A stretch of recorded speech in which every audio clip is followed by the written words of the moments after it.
While the US and China are engaged in a show of power in the South China Sea, India decided to side with the Philippines on its claims to the waters. In an official joint statement issued after Foreign Minister Sushma Swaraj met Philippines Secretary of Foreign Affairs Albert F. Del Rosario, Delhi referred to the disputed region as the West Philippine Sea and not South China Sea. This is the first such official instance, and government officials told the newspaper that it was a deliberate decision to use the name which Philippines has been using for the past few years to refer to the waters which both they and China claim as theirs. Meanwhile, a U.S. defense official said on Wednesday that a meeting of Asia-Pacific defense ministers has scrapped plans for a joint declaration after the Chinese delegation lobbied to block mention of Beijing's island-building activities in the disputed South China Sea. Our understanding is there will be no joint declaration, the official said, speaking to AFP on condition of anonymity. The acrimony at the Kuala Lumpur defense dialogue marks the latest fallout from a confrontation between Washington and Beijing over China's expansive claims to the strategic South China Sea and its construction of artificial islets to back them up. It was not immediately clear who made the final decision not to issue a statement, but the U.S. official said that in our view, no statement is better than one that avoids the important issue of China's land reclamation and militarization in the South China Sea. Defense ministers from the 10-country Association of Southeast Asian Nations, ASEAN, and several regional partners met Wednesday morning in Kuala Lumpur for an annual dialogue first launched in 2013. Participants included U.S. Defense Secretary Ashton Carter and China's Defense Minister Chan Wankin. Officials said it was the first time the dialogue failed to issue a joint statement by the defense chiefs.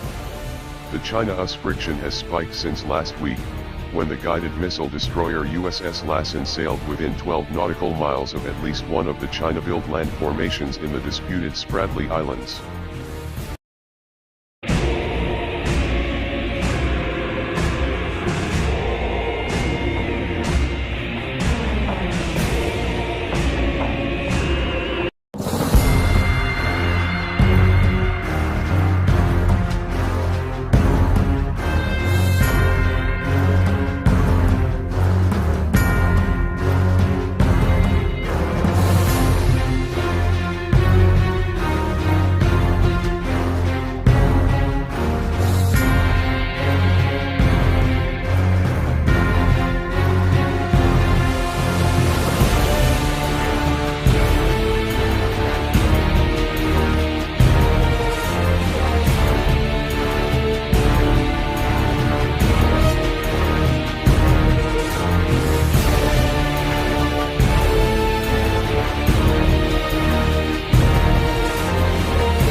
war, it is not an option.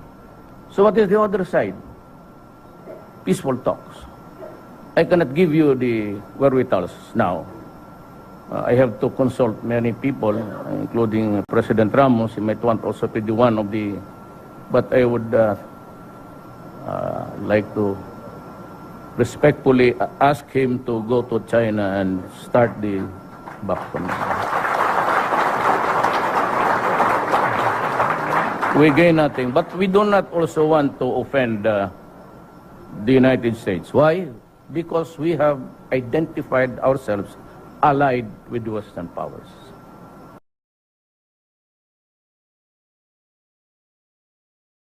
We do not go violent, we do not go to war. There is an existing remedy. Then we must seek that relief in that remedy. We will abide with the decision of the allied countries involved in the West Philippine Sea. But I said, if nothing moves and the arbitration judgment would favor us, and if we cannot enforce, we cannot get back even with the resolution by the arbitration court, then there has to be something something has got to give. Anong gagawin niyo po? Sabihin ko sa China, then let us talk bilateral. Before we begin to talk, let me state the predicate of my position. The one point there, body of water, where you have constructed the garrison and the airport, is ours. Whether you believe it or not, that is ours. The Supreme Court has said it is. Now, whether they would be placed in what area for what, that is a decision of the military, the armed forces of the Philippines. Sila yung mas marunong sa atin.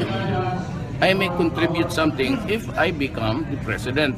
But since hindi naman ako, I must just say that we will follow the Supreme Court. In the matter now of location, where to what, that's something else. I have to hear the armed forces of the Philippines if I become president. Sir, correct me if I'm wrong.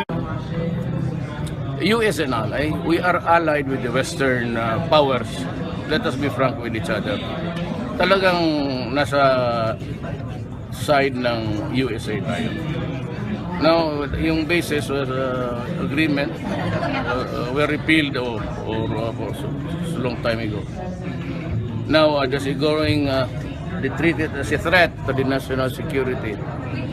Ako naman, sabihin ko sa China, just stop your construction. In the meantime, stop following, be courteous about this, and we will just stop.